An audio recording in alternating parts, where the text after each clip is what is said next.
Okay, hi, I'm Emily, and I decided to re-record this exam one review because the Teams recording was a little wonky, so I thought I'd just go through our review slides really quick, and hopefully this is helpful to everyone who couldn't make it to the review. Feel free to reach out to Haley or Jojo or myself over email if you have any specific questions. So here we go.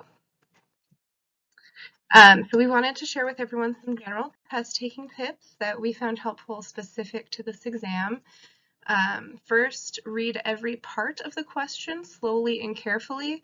Sometimes a question may have multiple parts or refer to various pieces of a code. Just make sure you take each question very slowly and carefully. Try not to second guess yourself. There might be things that you actually know pretty well, but in a test scenario, you question whether you actually know that or not. Just stick with your gut. And you probably did know the answer. It was probably your first guess, and try not to get overworked up guessing among other answers.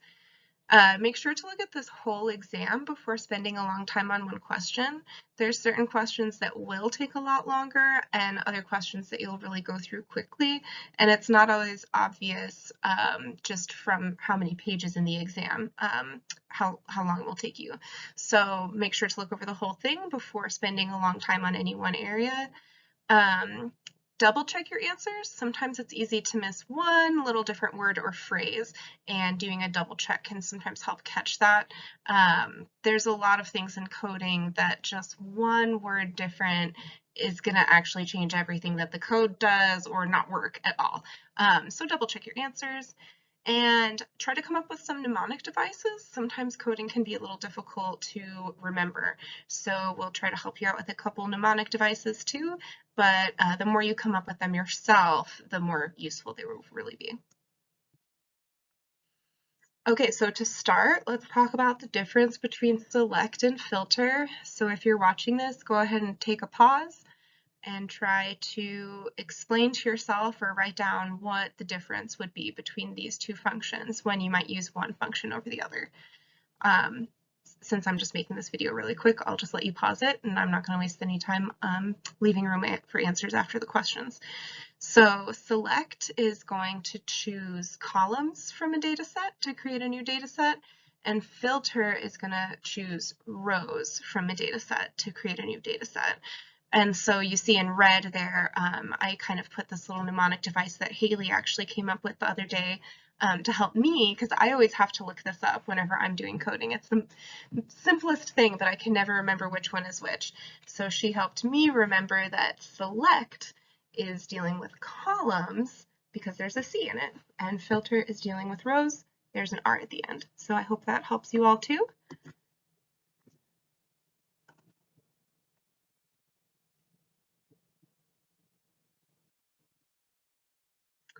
Now let's talk about which of these functions gives summarized data in some format. So just take a moment, think about each of these functions, try to picture the output that they would give you, and then whether that's creating a summary of the data.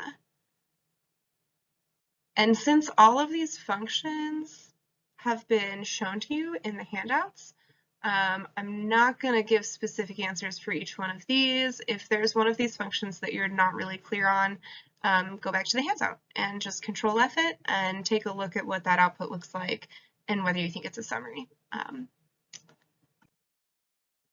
Let's talk really quickly about all of these symbols here. Make sure that any of the symbols in the class that we've used, that you're familiar with those and you feel comfortable understanding where you might use them. So we have a less than sign. You might use that when creating a new variable to say that you want all the values less than, say, the average, to create a new variable of like low values. The greater than or equal sign is going to be used in a similar way in a part of an equation where you're trying to say, that you're trying to compare the two sides and see if one is greater than or equal to. The exclamation point equal sign, just remember that the exclamation point is always a not, and so if you put it before an equal sign, that's not equals. The two equal signs are a special thing in R. That's comparing the values on either side. So it's essentially asking this question of, is this thing on the left, does it match this thing on the right? Again, the exclamation point means not. The bar, that's going to be or. And again, if you don't know these, if you don't see that bar and you think or, like you could literally put it in a sentence in place of the word or, then stop this video, go back to your notes, go back to the handouts, and make sure that you actually see where it's getting used, understand how it's getting used. Just watching me tell you that it means or isn't going to help at all. So I'm just doing that to kind of breeze through and make sure that if there is any misunderstanding that it's able to get fixed. Then you have the ampersand, that's going to be and so that's meaning that in that logical phrase you want both of the things on either side of that ampersand. Then you have the pipe operator. I think we've talked about that quite a bit in class, so please reach out if you don't understand the pipe operator. It's going to just continue to be extremely important. So of all of them, make sure you understand that one. And then the two colons. This can be kind of a tricky one to understand, but basically what it does is if you load two packages that both have a function called the same thing, then this will tell R which of those to use in this instance. So you would put a package on one side and a function on the other side, and then that would make sure that the correct package is being used for that function that you're intending. So a lot of times this is the solution to certain errors that'll get thrown if two packages have a function named the same thing. Then you've got the assignment operator. This is another super duper important one. So if you have any questions about what the assignment operator does or when to use it, please reach out. Please go back to your handouts. That's a really good one to know. And then of course the plus sign. It's going to be used like some of those other logical operators we were talking about to add two things together. So you might use that when creating a new variable if you want to add two very existing variables, then you would use that within the function. Okay, I'm not going to go into as much detail on these code chunks and what they're doing.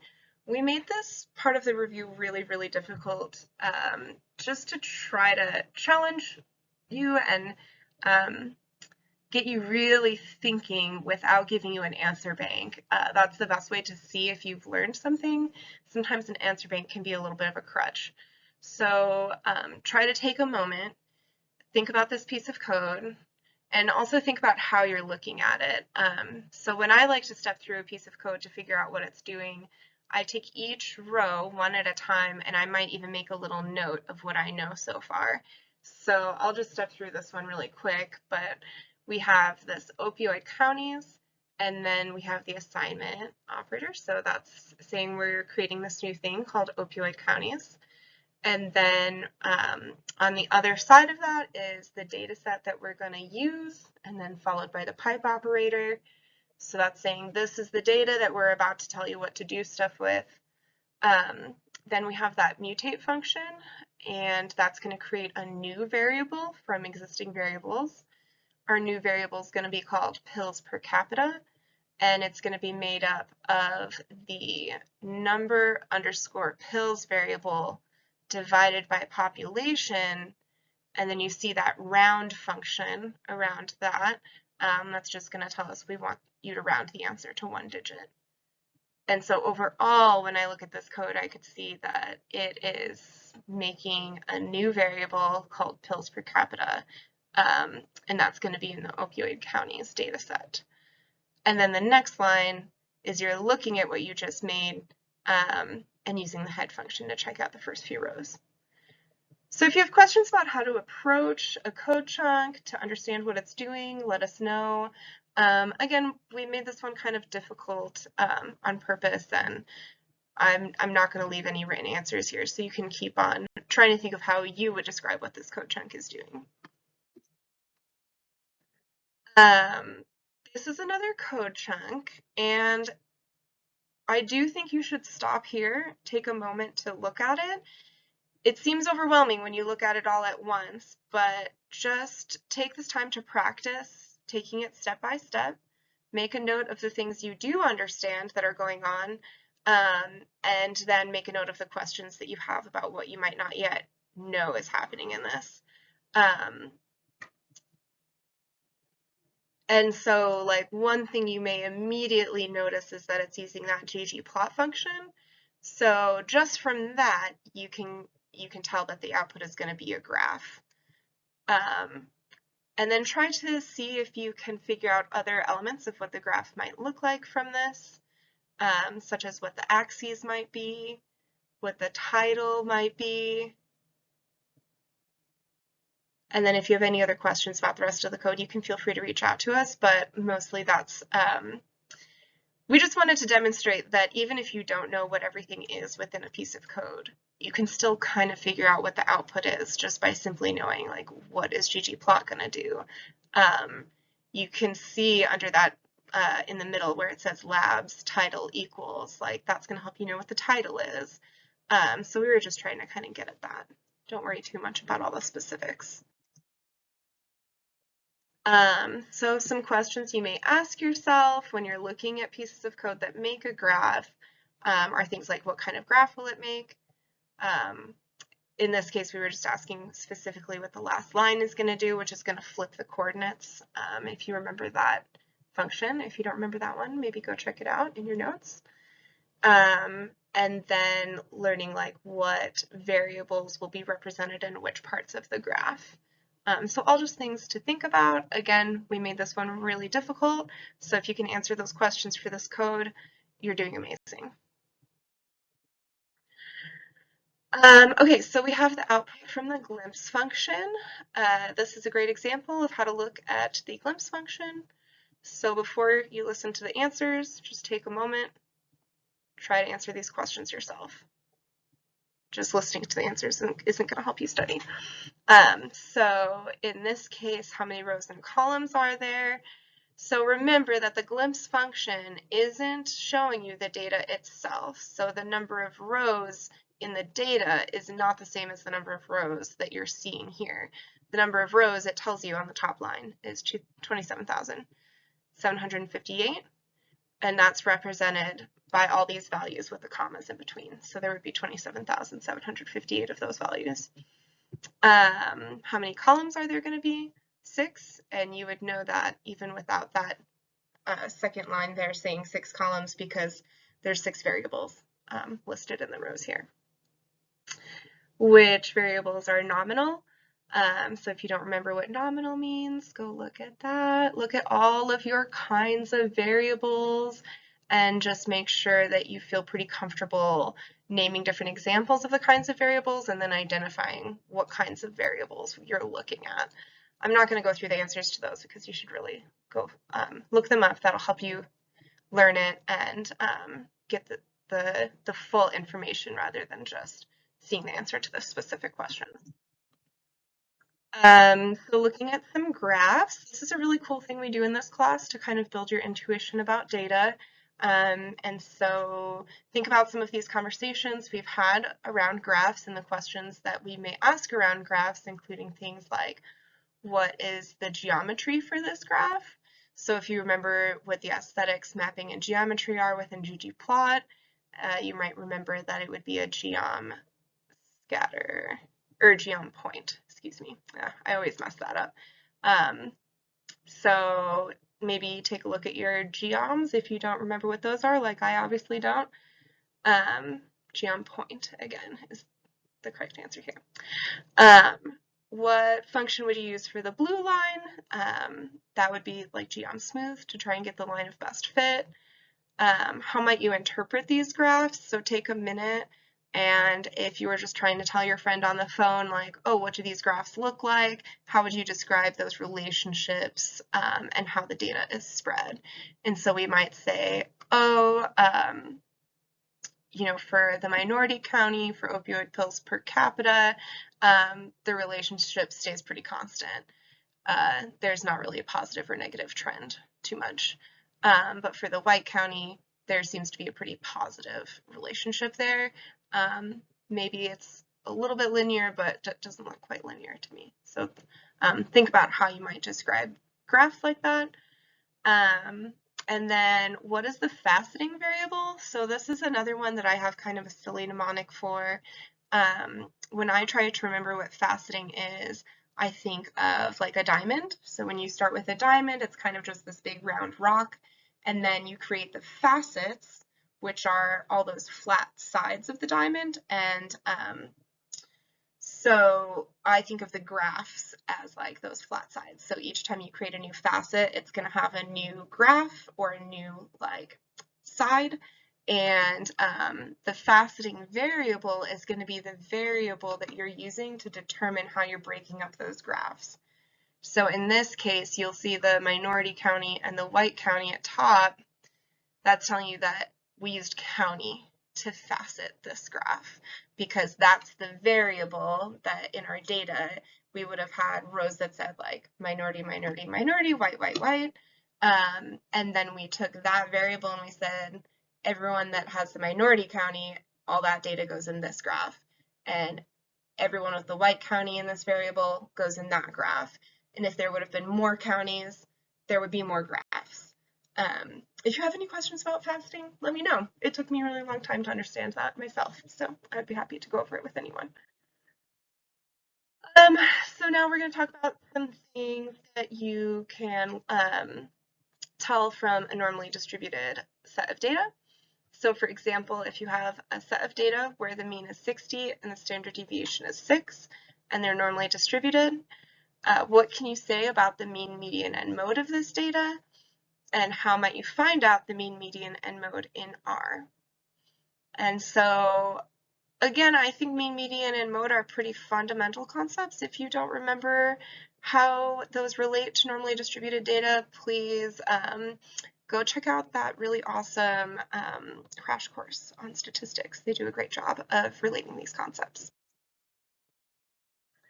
Now we're going to talk about this example of quintiles, and I'll just take a moment to remind you that understanding percentiles, quartiles, quintiles, those ways that we divide up the data, that's all super, super important. So make sure that you have a really solid understanding of how those concepts all relate and how they're different. So in this case, what would you say is the mean of each quintile? And are these quintiles normally distributed? So the mean, or the average, from these you could just take the highest point, but it's not going to necessarily represent the exact values because they're not normally distributed. So I guess I'll take these questions in reverse order. Since these are not normally distributed, you would not be able to tell all those things that you could like from the empirical rule with the normal distribution. This first quintile looks like it might be somewhat normal,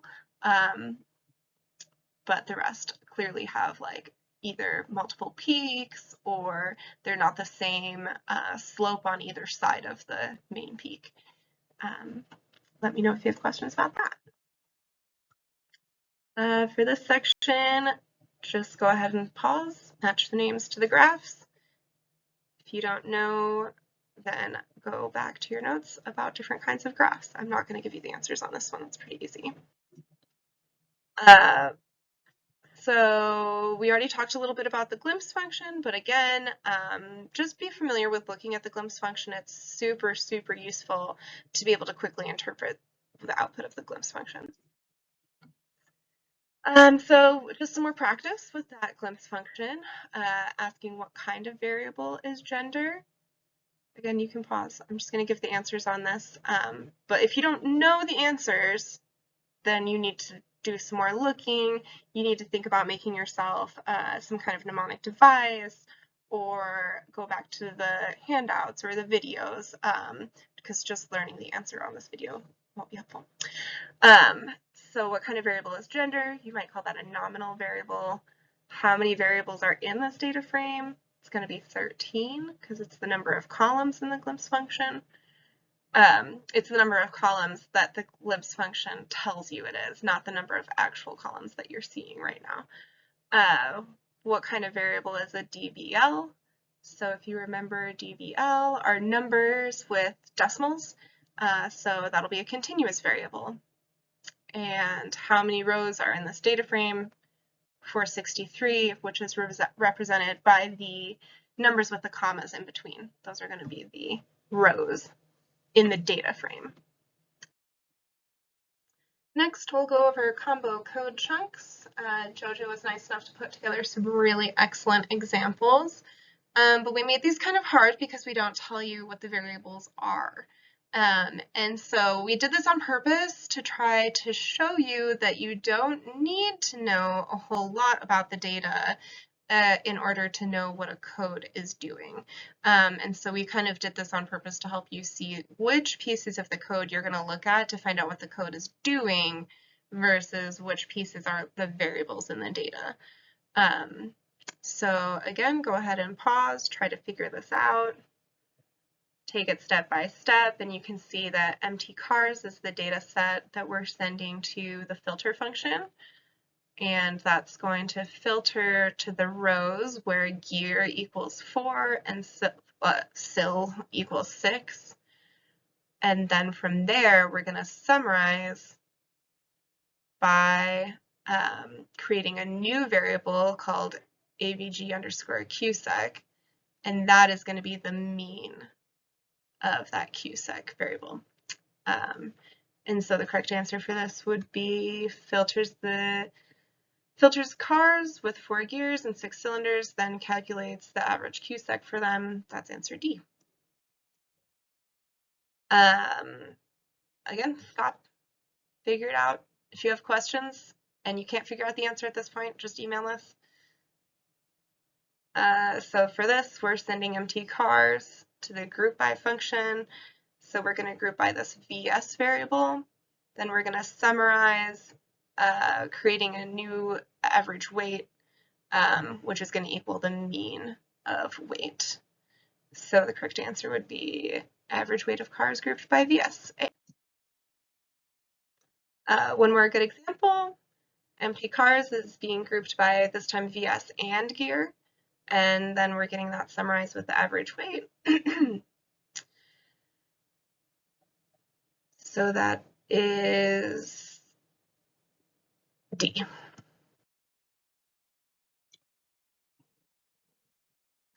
And another example, we're filtering to gear type 3, arranging in descending order by miles per gallon.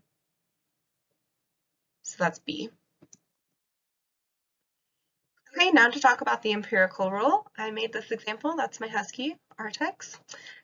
So if we had a sample of scores of how adorable my Husky is on a scale from 0 to 100, and that's normally distributed with a mean, median, and mode of 50 and a standard deviation of 10. First, take this little demonstration. It's not a perfect graph that I doodled, but imagine that's a beautiful normal distribution.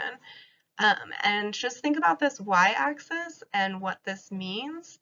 So what kind of values you might find here would be numbers, most likely decimals, because it's going to be the density of responses with that value. If you have questions on that, please let me know. The percent of the scores found between the following values, we're just using the empirical rules, so if you don't remember those values, go check them out. The way that I arrived at these upper and lower bounds was by taking the standard deviation and adding and subtracting it to the mean.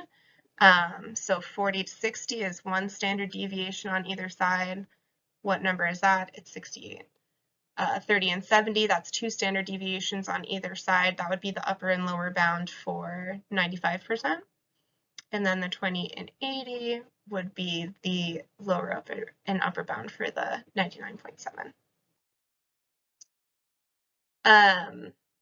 So another example, try to step through this without listening to the answers first. My dogs receive a lot of treats each week. The amount of treats they receive is normally distributed with a mean of 72 and standard deviation of 12. So what would be the range of treats in which 99.7% of weeks will fall. In order to arrive at that answer, you're going to take the standard deviation of 12, multiply it by 3, and then add and subtract that to 72. And then same thing, if I gave them 63 treats, is this within the range of 68% of all the data? So first you want to use that standard deviation to figure out what that range is, and then if 63 treats is within that range. It is. If I give them 88 treats, is this in the top 8% of the data? So for this number, we would not be able to know if that was in the top 8% of the data, because that's not one of the numbers in the empirical rule. If I wanted to make sure the dogs got within the top 5% of data, how many treats might I give them? So then you would take 2 standard deviations up, and then any number of treats above that number.